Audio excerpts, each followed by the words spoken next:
Welcome back viewers.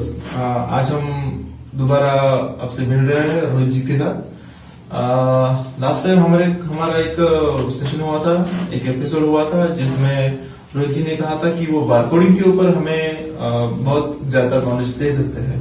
तो आज हम यहाँ पे उनसे बारकोडिंग के बारे में जानने के लिए बहुत उत्सुक है। तो रोहित जी, क्या आप हमें बताएंगे कि वैसे तो बारकोडिंग करना एक ज्वेलर को बहुत ही टाइम टेकिंग टास्क लगता है, और बारकोडिंग का मतलब बहुत से ज्वेलर्स के लिए ऐसा है कि एक बारकोडिंग का प्रिंटर मशीन लो, एक स्कैनर लो, और जो लेबल निकलता है वो अपने ऑर्नामेंट पे चिपकाओ। क्या इसी को बारकोडिंग कहते हैं? सबसे पहले तो मैं ये जो भ्रम है लोगों के मन में वो हटाना चाहूंगा। लोग समझते हैं कि बारकोडिंग करना यानी वो हार्डवेयर लेना, जैसे बारकोड प्रिंटर, स्कैनर, ये सब कुछ लेना, तो ऐसा बिल्कुल नहीं है। सबसे पहले तो मुझे बताइए, जैसे गवर्नमेंट ऑफ इंडिया ने एक आधार का एक इनिशिएटिव शुरू किया, राइट? UIDAI, यूनिक आइडेंटिफिकेशन, जो सबको दिया है। तो क्या इसमें ऐसा है क्या कि आपको हमेशा आपके साथ आपका आधार लेके घूमना है? नहीं, ऐसा कुछ है? ऐसा तो बिल्कुल भी नहीं है। उनका मेन मोटो था कि हर एक इंडिविजुअल, हर एक इंडियन सिटीजन को उन्होंने एक यूनिक नंबर देना है जिससे वो आइडेंटिफाई कर पाए, और वो नंबर के अगेंस्ट सारा मैपिंग है, जैसे आपके बैंक अकाउंट्स, आपके और जो LPG सब्सिडी या और भी कुछ अदर जनरल अकाउंट्स हैं, वो सब उसके थ्रू मैप होते हैं। करेक्ट। तो एक आइडेंटिफिकेशन देना, हर एक अलग नंबर देना, ये उसका मेन मोटो था। सेम मोटो बारकोडिंग का है। अब आपके पास 50 रिंग है, अब 50 रिंग में से हर एक रिंग को आप यूनिकली आइडेंटिफाई कर पाए, इस प्रोसेस को हम कहते हैं बारकोडिंग। तो इसका मतलब यही है कि आपको एक एक डिटेल सिस्टम में डालना होता है कि कौन सा आइटम कितने वेट का है, उसका आइटम का नाम क्या है, प्यूरिटी क्या है, और उसको जो एक नंबर मिलेगा दैट इज उसका यूनिक नंबर। तो इसका मतलब ये नहीं है कि आप जरूरी है कि आप वो प्रिंटर से ही प्रिंट दो उसको। अगर आपके पास नॉर्मल स्टेशनरी है, या फिर आप हमें कहते तो हम भी आपको प्रोवाइड कर सकते हैं। नॉर्मल टैग्स आते हैं जिसपे आपका शॉप का नाम वगैरह प्री प्रिंट करके ले सकते हो हमसे, और उस पे बस आपको जो नंबर सॉफ्टवेयर जनरेट करेगा वो नंबर आपको उसके ऊपर मैन्युअली मार्कर से भी लिख सकते हो। तो हो गया आपका बारकोडिंग। बारकोडिंग मतलब ये पूरा प्रोसेस लेना, ये सब कुछ तामझाम लगाना और फिर ही बारकोडिंग करना, ऐसा बिल्कुल नहीं है। बारकोड मतलब आपको यूनिकली आइडेंटिफाई करने के लिए सभी के डिटेल्स डालने होते हैं, इसको कहते हैं बारकोडिंग प्रोसेस। राइट। तो सर मुझे एक बात बताइए, मतलब एक सवाल मेरे मन में है। समझो हमने एक आइटम बारकोडिंग कर दिया, ओके, कल को अगर उसका भाव चेंज हो जाता है, सोने का भाव बढ़ता है, तो क्या मुझे वो बारकोडिंग किया हुआ आइटम उसी रेट में बेचना है जिस रेट में उसका बारकोडिंग हुआ है? बिल्कुल। तो आपको ये जो डाउट आ रहा है, ये डाउट मुझे 4 में से एक बंदा, एक ज्वेलर पूछता है। तो ऐसा बिल्कुल नहीं है, क्योंकि हम कोई MRP आइटम सेल नहीं कर रहे हैं यहाँ पे। तो लोगों का ये भ्रम रहता है कि हमने बारकोड कर दिया और भाव चेंज हो गया तो क्या बारकोड बदलना पड़ेगा या फिर वो बारकोड वॉइड हो जाएगा? तो ऐसा बिल्कुल नहीं है। जब भी हम बारकोड करते हैं तो हम उसके अगेंस्ट पहले तो वो नंबर रहता है, और वो नंबर के अगेंस्ट वेट, उसके डिटेल्स, उसमें कुछ स्टोन है उसके details, other charges, making charges क्या लगाना है, वो सब हम परसेंटेज में भी डाल सकते हैं। ये सब हम स्टोर करके रखते हैं, ओके। और जब भी आप उसको सेल करोगे, वो उस स्टॉक का रेट उठाकर हम उसे सेल करेंगे। जैसे मान लो आज आप सेल कर रहे हो, आज अगर गोल्ड का रेट है 5000, तो 5000 के हिसाब से उसका अमाउंट आएगा। अगर कल जाके रेट 5500 होता है तो 5500 के हिसाब से उसका रेट आएगा, ओके। तो ऐसा बिल्कुल नहीं है, और हम कहीं पे भी बारकोड में ऐसा MRP ऐसा कुछ प्रिंट नहीं करते हैं। हाँ, वो अदर रिटेल शॉप्स में होता है जहाँ पे कोई स्टेशनरी है, बुक्स है, टॉयज है, वहां पे MRP लिखते हैं, बट हम MRP नहीं लिख सकते क्योंकि हमारे कमोडिटी है, और ये ओवरऑल जो रेट डिसाइड होता है all over the world gold का, उसके ऊपर डिपेंडेंट है। इसीलिए हम कोई MRP वगैरह प्रिंट नहीं करते, और ये करंट रेट के हिसाब से ही रेट लेगा। तो बारकोडिंग सभी के लिए है, सभी ज्वेलर्स के लिए, और इसके बेनिफिट्स भी काफी। जैसे कि सर आप कुछ हमें एडिशनल बेनिफिट्स बता पाएंगे जिससे कि हमारे व्यूअर्स संतुष्ट हो जाए? बिल्कुल। तो बारकोडिंग के एक सबसे अहम बेनिफिट जो है, जो कि है डेड स्टॉक। मैं आपको इसके लिए एक एग्जांपल देना चाहूंगा। मान लीजिए आप कोई ज्वेलरी शॉप नहीं, आप कोई गारमेंट शॉप चला रहे हैं। ओके, ठीक है। ऐसे समझिए कि आप आपका कुछ पुराना स्टॉक है जो सेल नहीं हो रहा है, जो आपने लास्ट आउट ऑफ फैशन है, या फिर काफी दिन होने की वजह से वो बिक नहीं रहा है, उस पर धूल लग गई, जो भी है। आपने पिछले या उसके पिछले दिवाली में या कभी कभी स्टॉक लिया और आज तक आपके पास पड़ा है, 2 साल हो गए, 3 साल हो गए, आपके पास सेल नहीं हो रहा है। अब आप वो स्टॉक निकालने के लिए क्या करोगे, मुझे बताइए। मानसून से मैं उस पर डिस्काउंट ऑफर करूंगा। बिल्कुल। अब डिस्काउंट ऑफर करेंगे, आपने जो भाव में परचेस किया है उस भाव में निकालने का ट्राई करेंगे, हो सके तो उससे ज्यादा डिस्काउंट दे देंगे ताकि एटलीस्ट आपका थोड़ा सा पॉसिबल है ना। फिर भी आपका वो स्टॉक नहीं जाता है, आप क्या करोगे? फिर भी अपना स्टॉक सेल नहीं हुआ, उस स्टॉक की कुछ वैल्यू है? बिल्कुल नहीं, मेरे लिए तो वो स्क्रैप के बराबर ही है। स्क्रैप के बराबर है। लेकिन जैसे आप ज्वेलरी बिजनेस में आते हो, तो ज्वेलरी बिजनेस में स्क्रैप ऐसा कोई वर्ड होता ही नहीं। स्क्रैप भी आपका सोने के बराबर ही है। क्योंकि अपना स्क्रैप ही सोना रहता है। Yes, right. सो इसलिए अगर आपका, मान लो आपने आपके इन्वेंट्री पे प्रॉपर कंट्रोल रख लिया कि ये आइटम मेरे पास 1000 डेज से नहीं सेल हुआ है, तो हार्डली आप उसको मेल्ट करके वापस नया इन्वेंट्री स्टॉक में रख सकते हो। इसमें टोटल पूरे प्रोसीजर में आपको 3 से 4% लॉस होगा, इससे ज्यादा नहीं। जो भी आप सप्लायर को मेकिंग चार्जेस देते हैं या बनवा के लेते हैं कारीगर से, उसको मेकिंग चार्ज देते हो, तो ऐसे समझिए कि 4% में आपका पूरा इन्वेंट्री रिप्लेनिश हो गया। और ये जो बेनिफिट है ना, ये कोई और रिटेल बिजनेस में आपको कभी भी नहीं मिलेगा, ये सिर्फ ज्वेलरी में ही पॉसिबल है। और बहुत सारे लोग, मुझे बताते हुए बहुत दुख होता है कि बहुत सारे लोग इसका बेनिफिट अच्छी तरीके से नहीं लेते हैं, क्योंकि क्या होता है, उनके पास डेटा ही नहीं है। कौन सा आइटम कितने दिन पुराना है, इसका कोई इंफॉर्मेशन ही नहीं। वो सब लोग ये आउट ऑफ मेमोरी करने का जाते हैं, सोचते हैं। लेकिन अगर आपके पास प्रॉपर डेटा है कि ये आइटम मेरे पास इतने इतने दिनों से नहीं बिका है, तो क्यों ना मैं उसका एक लिस्ट निकालूं, और जो भी आइटम मेरे पास नहीं बिका है, अगर आप 6 महीने साल भर में भी ऐसे 400-500 ग्राम का लिस्ट निकालते हैं, तो आपके कस्टमर भी खुश रहेंगे, इनको नया स्टॉक देखने को मिल रहा है, और आपके जो आपको भी अच्छा लगेगा कि आपके पास कोई डेड स्टॉक नहीं है। तो एक प्रॉपर इन्फॉर्म्ड डिसीजन लेना और एक आउट ऑफ मेमोरी, एक अपने हिसाब से कुछ एक डिसीजन लेना, दोनों में बहुत डिफरेंस होता है। राइट। तो ये बेनिफिट, जो डेड स्टॉक का बेनिफिट आप तभी ले सकते हो जब आप बारकोडिंग कर रहे हैं। अगर आप बारकोड नहीं कर रहे तो आपके पास ये डेटा ही नहीं रख सकते आप कि ये आपके पास कितने दिन पहले स्टॉक में आया है आइटम। तो ये सिर्फ और सिर्फ बारकोड के बाद ही पॉसिबल होता है। और सर, जैसे कि आपने बताया कि डेड स्टॉक पे हम डिसीजन ले सकते हैं, वैसे क्या हम इसको सेल के वक्त भी कुछ डिसीजन ले सकते हैं? बिल्कुल। अभी सेल के वक्त बहुत बार एक बहुत ही प्रैक्टिकल एग्जांपल मुझे पता है। जैसे मान लो आपके पास कोई कस्टमर आता है और कहता है कि सर मेरा एक 5 ग्राम तक मुझे रिंग दिखाना है ना, या फिर वो कहता है कि मेरा एक 25,000 का बजट है, मुझे एक रिंग लेना है। अब आपको पता है आउट ऑफ मेमोरी, जैसे कि आपने उनको 10 आइटम दिखाए है ना, और बाद में पता चला आपको कि अरे यार अपने पास तो 12 आइटम स्टॉक में थे और हमने उसको 10 ही दिखाए और कस्टमर चला गया। चलो, मैं मानता हूं कि आप ओनर हैं शॉप के, आप अपने बिजनेस को सबसे अच्छे तरीके से समझते हैं, तो आपसे ये गलती हो ही नहीं सकती। बट आपके सेल्समैन है, कभी आप शॉप पे नहीं है, सेल्समैन है, आपकी फैमिली मेंबर है, उनको आइडिया ही नहीं है कि अंदर भी कुछ स्टॉक रखा है जो उस वेट रेंज में बैठता है, और उनके पास कोई आइडिया नहीं है, उनको पता भी नहीं है कुछ। और वो देखते हैं, उनको पता है भी ये 10 आइटम उन्होंने दिखा दिए।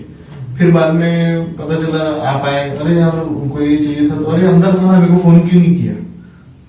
तो ये क्या होता है कि चलो आपने बेटर डिसीजन ले लिया, लेकिन आपके सेल्समैन है, या कभी कभी आपको भी जरूरत पड़ सकती है कि भाई एग्जैक्ट मेरे पास कितनी आइटम्स है इस वेट रेंज की, इसका एक मुझे प्रॉपर रिपोर्ट मिल जाए।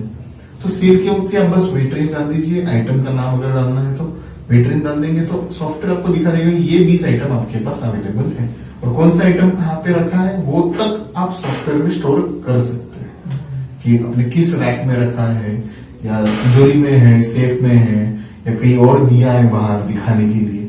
ये एक एक चीज आप सॉफ्टवेयर में मेंशन करके रख सकते हैं और ये सब बारकोडिंग की वजह से होता है। ये सब कुछ बारकोड की वजह से ही पॉसिबल है। अगर आप बारकोड नहीं करते तो ऐसे समझिए कि आपने 50 रिंग टोटल वेट 250 ग्राम ऐसा करके डाला हुआ है। अब आप कैसे बताएंगे कि मेरे पास कौन सा रिंग कितने वेट रेंज का है, तो ये तो आप बता ही नहीं सकते। तो इसीलिए बारकोड करना मतलब यहाँ पे क्या होता है कि हम कस्टमर को प्रॉपर सर्विस दे पाते हैं और जितना स्टॉक है वो हम प्रॉपरली उनको दिखा पाते हैं। तो ये एक बहुत बड़ा बेनिफिट है वेट रेंज का। ओके।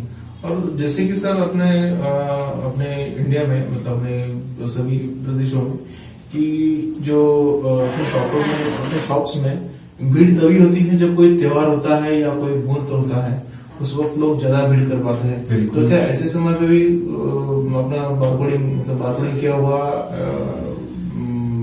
जो ये प्रोसेस है ये काम आ सकती है। जैसे कि लोग आइटम चूज करने के लिए तो 2 घंटे लगाएंगे, लेकिन जब उन्हें बिलिंग चाहिए तो बिलिंग से उन्हें फटाफट बिल करके चाहिए। तो क्या इसमें भी ये मैं आपको दावे के साथ ये कह सकता हूं कि अगर आप कोई लूज स्टॉक का बिल कर रहे हैं तो आपको 10 इनपुट्स या 10 क्लिक्स करने हैं, क्योंकि आपको आइटम का नाम, उसका वेट, प्यूरिटी, देन उसका भाव, ये सब कुछ डालना है आपको। वेरएज अगर आप बारकोड करते हैं तो क्विकली आपको बस बारकोड का नंबर डालना है, जो भी भाव, अदर चार्जेस, मेकिंग जो आपने प्री सेट किया है वो सब कुछ वहां पे आ जाएगा। डायरेक्ट आपको सॉफ्टवेयर दिखा देगा विद जीएसटी कि मेरे पास इतना इतना अमाउंट हो गया है। आपने मान लो उनके साथ डील कर ली है और इतना इतना आपने उनको चार्ज किया, मान लो 50 नहीं, आपने उसे 48,000 ली, तो आपको बस वहां पे 48,000 एक फाइनल अमाउंट लिखना है। वो ऑटोमेटिक सारा रिवर्स कैलकुलेशन करके आपको दिखा देगा। तो होता क्या है कि जो आप मैन्युअल बिलिंग कर रहे हो, जो पेन और पेपर से प्रेफर कर रहे हो, उससे कम 10 गुना फास्ट हमारा सॉफ्टवेयर से बिलिंग होता है। और प्लस सॉफ्टवेयर से बिलिंग करने में आपको ये भी फायदा है कि आपका अकाउंटिंग वगैरह उसी वक्त हो जाता है, वो पेंडिंग नहीं रहता। ये सब बारकोडिंग की वजह से, ये सब बारकोड, क्योंकि बारकोड नंबर आप डालते हो तो सारा इन्फॉर्मेशन, जैसे आपका आधार नंबर डाल दिया तो सारा इन्फॉर्मेशन वहां पे बैंक में या वहां पे आ गया। उसी तरह से जैसे ही वो नंबर डाला हमने बारकोड का तो सारा इन्फॉर्मेशन आ गया, फाइनल अमाउंट डाला, सेल। तो इतना इजी है सेल करना और इतना क्विक है।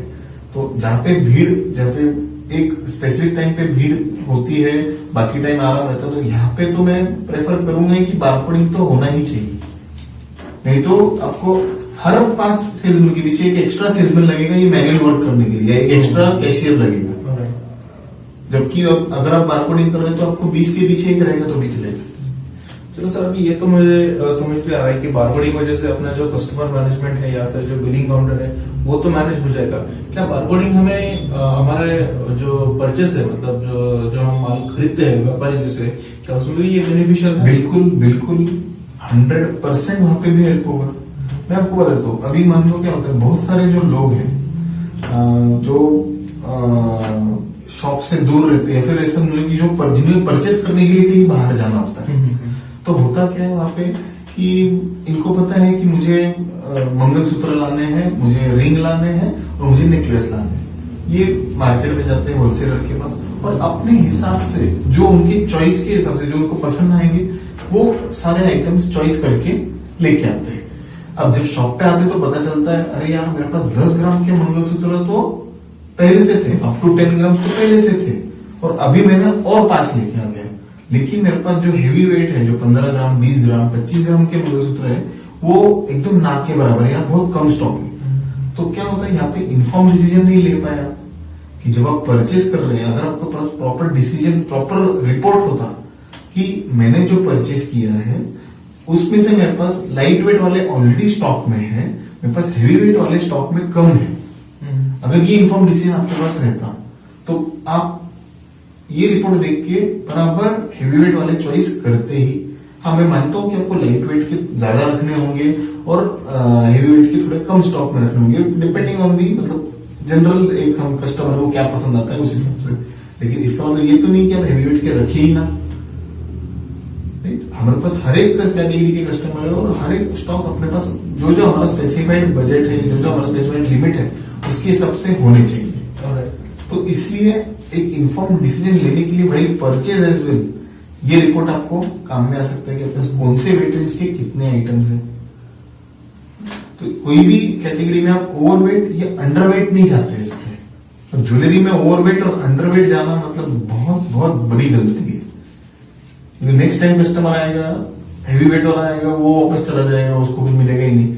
अगली बार आप हैवी वेट ज्यादा ले लोगे, अंडरवेट कम हो जाएंगे, वो कस्टमर आएगा, अरे यार इतना स्टॉक नहीं है। तो किसी भी आप इन्वेंट्री में ओवर या अंडर स्टॉक जा ही नहीं सकते।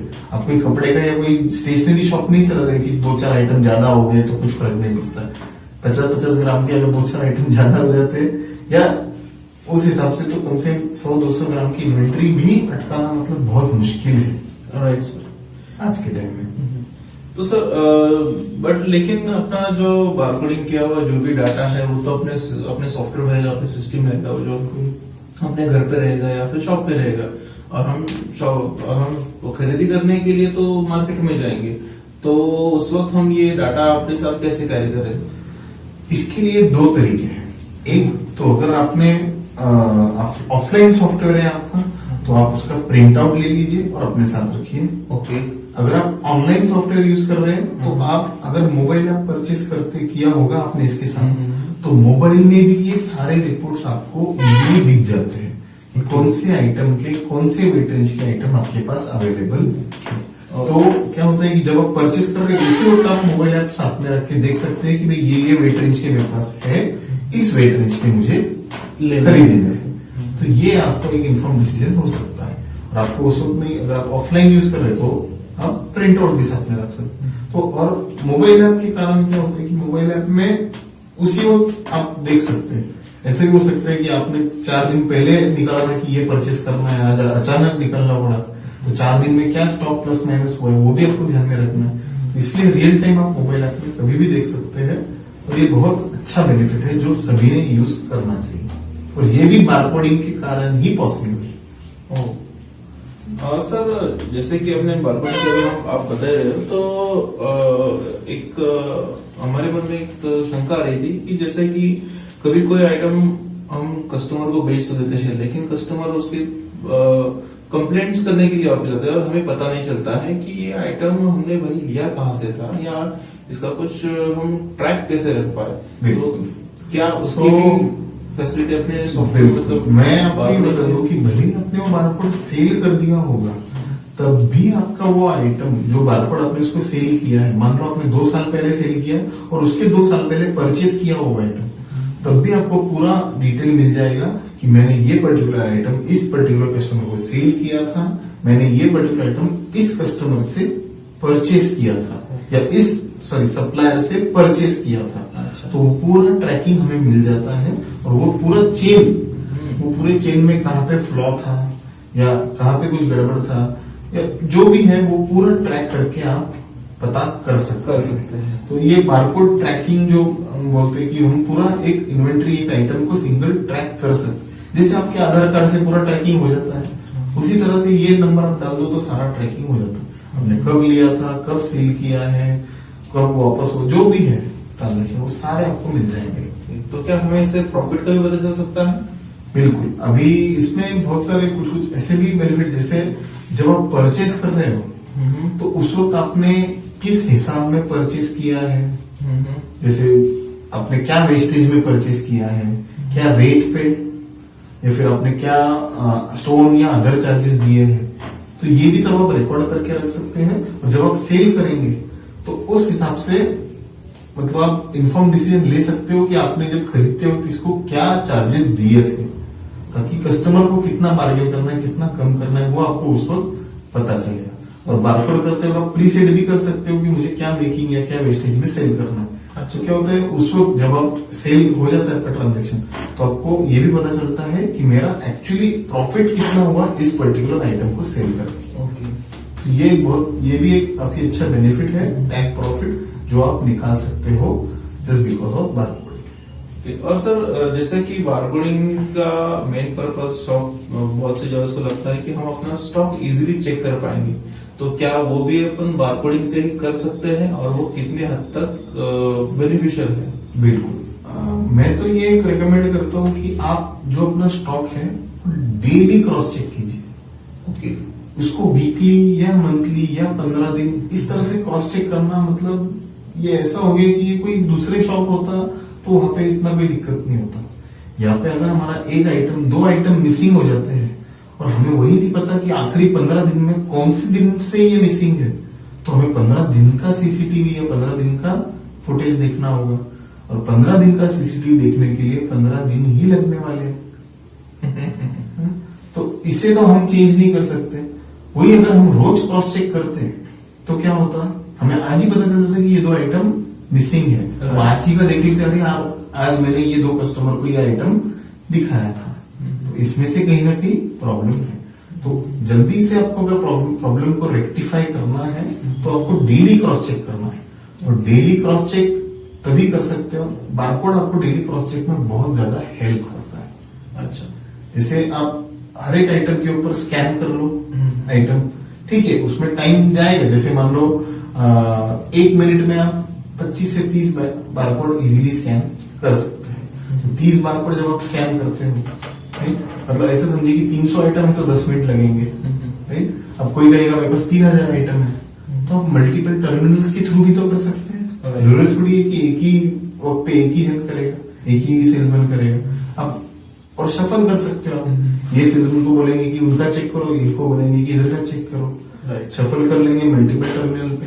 तो अगर आप डिवाइड करें ना, तो एक सेल्समैन को हार्डली 300, 400, 500 आइटम के ऊपर वो हैंडल नहीं करता है, जनरल रेशियो है। और 300, 400 जितने भी आइटम है उसके लिए 20 मिनट का काम है क्रॉस चेक करना। तो अगर हम इसको ऐसे देखें कि रोज क्रॉस चेक करना यानी 3 घंटे का काम, और वही अगर हम उसको सेल्समैन वाइज डिवाइड कर ले तो हार्डली 20 मिनट का काम है। और ये एक रूल होना चाहिए कि रोज शाम में क्रॉस चेक होना है स्टॉक।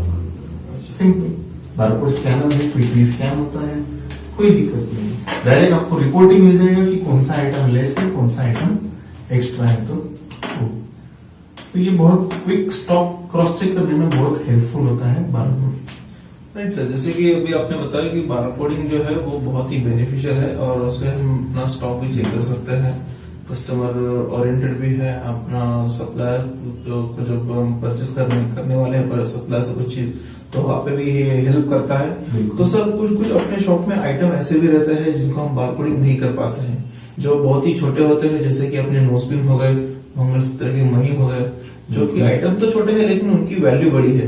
तो आप इसके लिए आप हमें क्या सजेस्ट कर पाओगे, या फिर आप इसके ऊपर आपके श्रोताओं के लिए आप क्या गाइड कर पाओगे, क्या आप इसको कैसे मेंटेन कर पाओगे? मैं आपको बता दूं कि स्टॉक मैनेज करने के 2 तरीके हैं। एक है लूज, जैसे बहुत सारे लोग करते हैं जो सॉफ्टवेयर यूज नहीं करते। अच्छा। और एक है बारकोडिंग। सो बारकोडिंग का तो हमने देख लिया। लूज में क्या होता है कि इसमें हमें एक कंसोलिडेटेड वेट डालते हैं।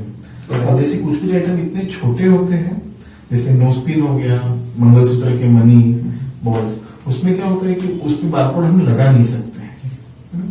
तो उसमें क्या हम रेकमेंड करते हैं कि उसमें आप, या फिर लोग प्रेफर करते हैं कि उसमें कंसोलिडेटेड वेट डाल दें। कि जैसे मेरे पास ये टाइप के मनी, जो इस टाइप के 1 ग्राम में जो 16 मनी बैठते हैं, ये मेरे पास टोटल 10 ग्राम के हैं। दूसरे टाइप के कुछ मनी है वो 20 ग्राम के हैं, दूसरे कुछ है वो 15 ग्राम के हैं। तो ऐसे आप कैटेगरी वाइज भी स्टॉक मेंटेन कर सकते हैं। और जब भी आप इसको सेल करेंगे तो आप मान लो 15 ग्राम का स्टॉक था, आपने आधा ग्राम सेल किया, तो ऑटोमेटिक वो उसमें से लेस हो जाएगा और 14.5 ग्राम आपके पास क्लोजिंग स्टॉक है ऐसा दिखा देगा।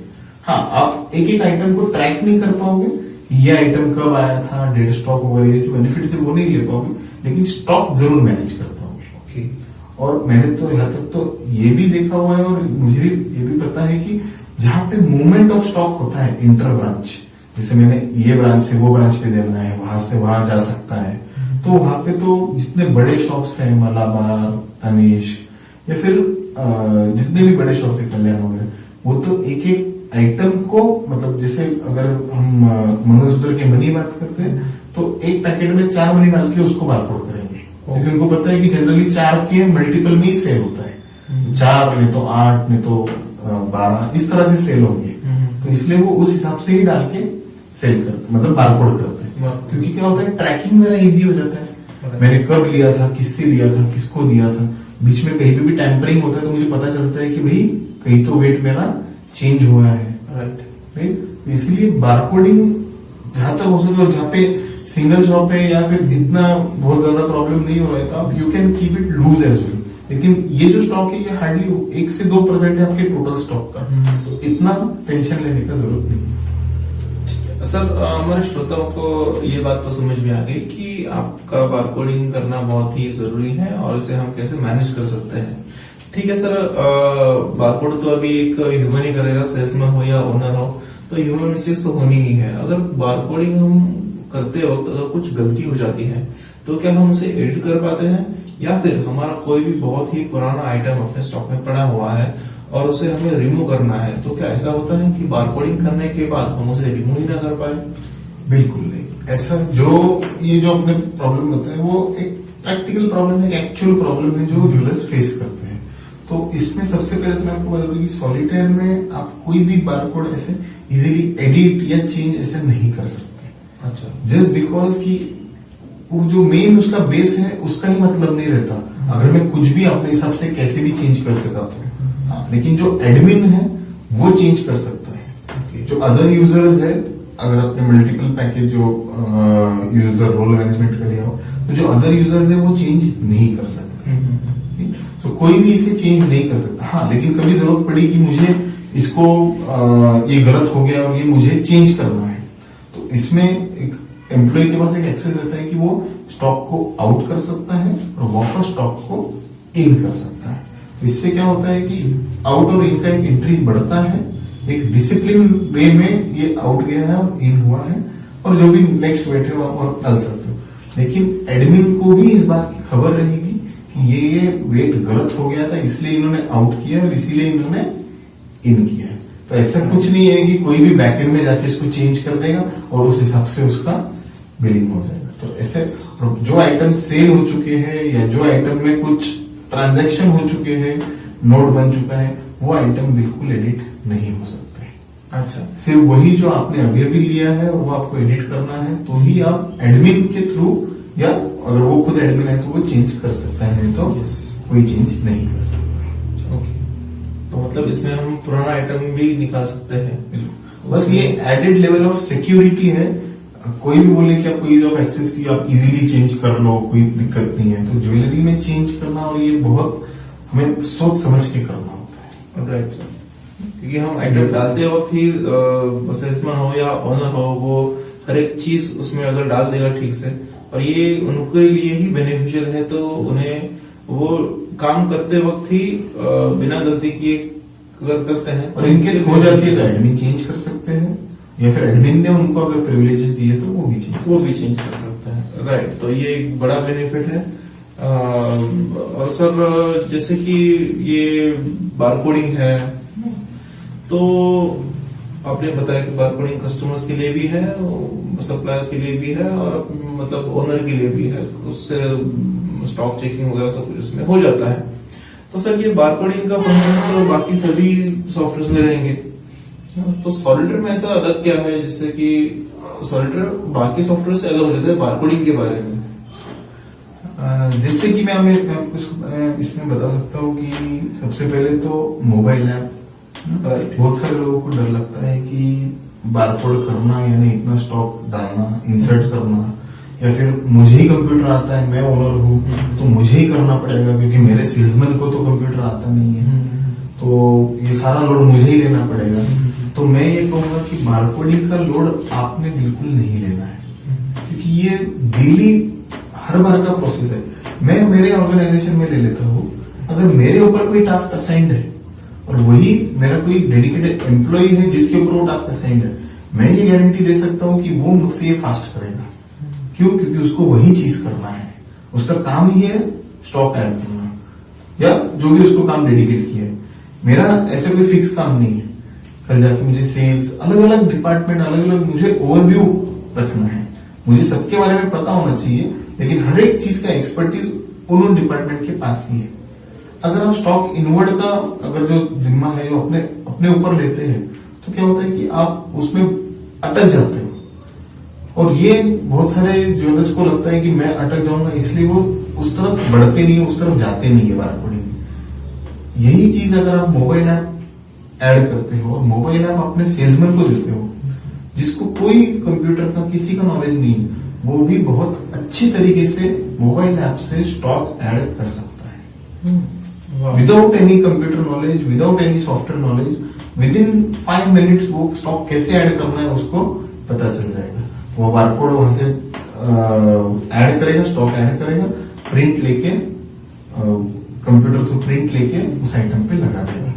तो ये जो पूरा आपका जो प्रोसेस है, जो वर्कलोड है, वो पूरा डाइवर्ट हो गया कहाँ पे, आपके सेल्समैन की तरफ, just because of mobile app. फिर सॉलिटेयर में जो एडेड लेवल ऑफ सिक्योरिटी की कोई भी चेंज नहीं कर सकता, एडिट नहीं हो सकता, जहां जहां जो जो जरूरी है वो वैसे सिक्योरिटी कंट्रोल्स वहां पे लगाए हुए हैं ताकि कोई भी उसको डेटा को टैंपर ना कर सके। और ये बहुत ज्यादा जरूरी है ज्वेलरी शॉप में, क्योंकि आधे ग्राम का 100 मिली का अगर कोई सेल्समैन है जो प्लस माइनस कर रहा है डेली बेसिस पे, तो उसका जो बेनिफिट उसको मिलेगा, अगर हम देखेंगे 100 मिली रोज का 30 दिन का हो गया उसका 3 ग्राम, उसकी सैलरी से ज्यादा उसका अदर इनकम हो जाएगा। तो ये चीज बहुत बारीकी से, बहुत ध्यान से करनी पड़ती है। सॉफ्टवेयर में उतनी अच्छी तरह से केटर होनी चाहिए और ये सॉलिटेयर में बहुत ही अच्छे तरीके से। प्लस हमारे जो डेली रिपोर्ट्स है, जैसे मैंने कहा कि आपको परचेस करते हो जो हम रिपोर्ट चेक करते हैं, स्टॉक रिपोर्ट, ये सारे रिपोर्ट्स आपको मोबाइल ऐप पे भी अवेलेबल है। सो ये एक बहुत बड़ा एडेड बेनिफिट है सॉफ्टवेयर और मोबाइल ऐप का भी। राइट, तो ये तो आपने हमें बेनिफिट्स बता दिए बारकोडिंग के, सॉलिटेयर के, मोबाइल एप्लीकेशन के, ये सभी बेनिफिट्स आपने हमें बता दिए। तो सर बारकोडिंग के लिए एक्सपेंसेस क्या रहते हैं, क्या आप इस पे थोड़ी स्लाइड कर सकते हैं? जैसे मैंने आपको कहा कि बारकोडिंग करना यानी ये टोटल हार्डवेयर परचेस करना कंपलसरी है, ऐसा बिल्कुल नहीं है। आप मैन्युअली भी बारकोडिंग कर सकते हैं, लेकिन आप ये भी ध्यान में ले सकते हैं कि मैन्युअल करेंगे तो कोई ह्यूमन अगर मैन्युअल करेगा तो मैन्युअल एरर्स भी होंगे, ह्यूमन एरर्स भी होंगे, राइट। प्लस वो जो लिखेगा वो गलत लिख दिया, बारकोड नंबर ऐसे लिखा है जो समझ में नहीं आ रहा है। और जैसे अभी आपको अगर डेली क्रॉस चेक करना है स्टॉक, तो जो हाथ से लिखा हो वो क्रॉस चेक करना तो डिफिकल्ट हो जाता है, बारकोड स्कैनर आप स्कैन नहीं कर सकते हैं। तो इसीलिए आप चाहे तो इनिशियली मैन्युअली कर सकते हैं वाया मार्कर, नहीं तो एक बारकोड प्रिंटर आप इंस्टॉल करके उसे यूज कर सकते हैं। तो ये बारकोड प्रिंटर इनिशियल कॉस्ट है, वन टाइम कॉस्ट है, एक बार लगा देंगे, फ्रिज की तरह है, 15 साल भी बारकोड प्रिंटर को कुछ नहीं होता है। सबसे लो मेंटेनेंस प्रिंटर है, कोई इंक या किसी चीज का कोई लफड़ा नहीं है। आप इसको आज यूज करो और उसके बाद 1 साल बाद निकालो तो भी वो वैसा ही काम करेगा। जो बाकी प्रिंटर में है, इंक सूख गया, हेड खराब हो गया, ऐसा कोई प्रॉब्लम नहीं है इसमें। एक बारकोड प्रिंटर का लाइफ 25 किलोमीटर 30 किलोमीटर रहता है। मतलब ऐसे समझिए कि आपके कम से कम वो एक 10 लाख बारकोड से ऊपर प्रिंट कर लेगा। 10 लाख बारकोड तो मतलब नेवर एंडिंग है, ऐसे समझिए आप। या फिर ऐसे समझिए कि एक बार ले लिया आपने तो 10 से 15 साल तक आपको भी बस नॉर्मल केयर लेना है, बाकी कुछ नहीं। बहुत ही लो मेंटेनेंस प्रिंटर है, कोई खर्चा नहीं, कुछ नहीं, और बहुत ही एक अच्छी क्वालिटी की बारकोड प्रिंट आप उसमें कर सकते हैं। इससे जो बारकोड आप प्रिंट करते हैं वो मतलब इंक निकलती नहीं है, 2 साल 3 साल 5 साल तक भी नहीं निकलती है। बारकोड जो रहते हैं वो नॉन टेरेबल रहते हैं, फटते नहीं है इजीली, फिर वाटर प्रूफ रहते हैं।